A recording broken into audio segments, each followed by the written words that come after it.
Les amis, bonjour. Aujourd'hui encore, je rends service à un ami et je vais m'occuper de son scooter Honda Silverwing 600 de 2014, il me semble. Donc c'est les modèles phase 2 entre guillemets. Donc on va lui faire une révision simple avec une vidange d'huile moteur, un filtre à huile et un filtre à air. C'est parti, je vous montre.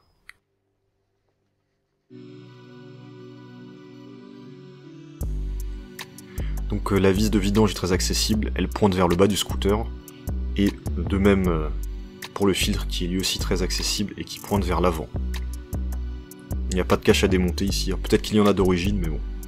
Donc j'ai nettoyé l'empreinte de la vis de vidange et je la dépose avec une houille de 24 mm. Donc attention, quand vous déposez cette vis, il y a un ressort qui appuie sur la crépine qui risque de tomber dans votre bac de vidange. Bon, ça a été mon cas, donc pensez à récupérer ce ressort justement. Et là la crépine est restée en place.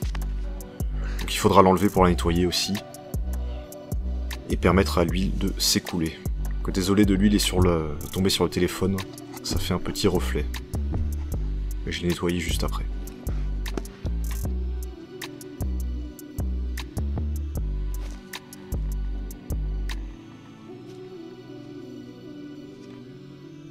Je vais enlever l'ancien joint torique, même si je pense qu'il est utilisable, pour en mettre un nouveau, par principe, je fais toujours ça. Vu le prix que ça coûte, autant ne pas prendre de risques. Et je l'huile avant de le remonter avec de l'huile moteur. Donc il y a ce qu'il faut autour, comme vous pouvez le voir, et ça fera qu'il ne va pas coller au remontage. Ensuite il faut remettre le ressort, puis la crépine, que j'ai nettoyée, dans ce sens. Voilà à quoi ça doit ressembler. Et ici il faut un peu jouer avec pour aligner le tout, et c'est censé rentrer facilement. Et arriver en contact de la vis. Voilà, comme ça vous allez le sentir en tout cas. Et je commence à visser à la main pour visser droit. Et cette vis sera serrée à un couple de 15 Nm, comme vous pouvez le voir ici, d'après le manuel d'atelier. Pour le filtre, j'utilise une clé de ce type, et c'est venu sans problème. J'ai dégraissé le filtre avant, évidemment, pour ne pas que ça glisse.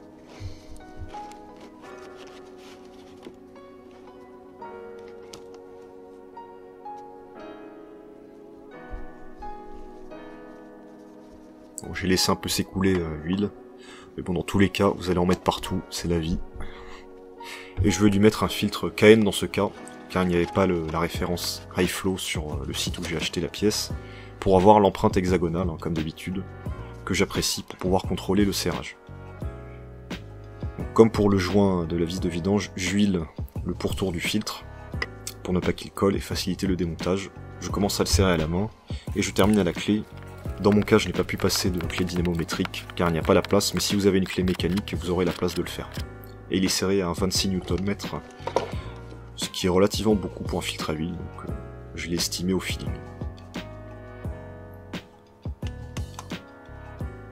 Et il y va 2,2 litres en vidange avec le remplacement du filtre, donc je lui mets d'office les 2 litres de l'huile que je vous ai montré.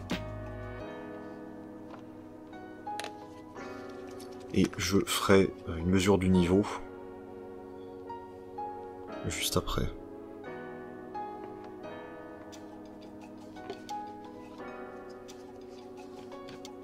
Comme sur toutes les Honda, le niveau se fait jauge posée et non pas vissée. Ici, on voit que je suis pile sur le niveau maximum, mais je n'ai pas encore démarré le moteur, donc quand le filtre va se remplir, il va me manquer les 200 ml qui vont dedans. Donc je lui mets les 200 ml qui me restaient par ailleurs.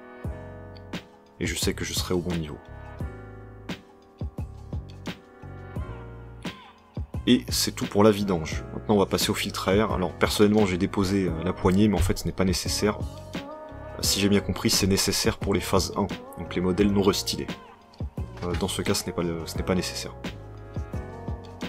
Mais bon, j'en ai profité pour nettoyer les vis comme ça fait plaisir. Donc je n'ai pas pu vous montrer comment l'enlever, mais il y a 2 vis, comme vous pouvez le voir sur les flèches. Ensuite il faut tirer vers soi. Il n'y a pas de magie, faut juste tirer. Ensuite je dépose le couvercle de boîte à air maintenu par ces 12 vis. Et ensuite il faudra le glisser sur le côté, sans trop forcer pour ne pas casser les pions à l'intérieur. Vous allez voir.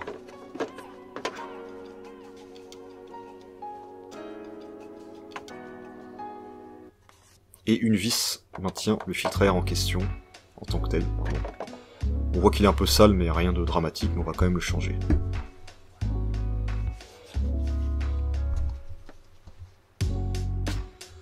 Donc à l'heure où je sors cette vidéo, on est début juillet, et c'est les vacances pour certains.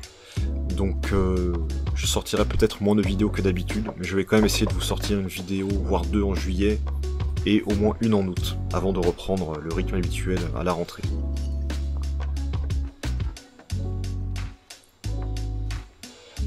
Alors je vous montre pas comment j'ai reposé le carénage, car j'ai continué à travailler sur le scooter par la suite et j'avais besoin de l'accès ici.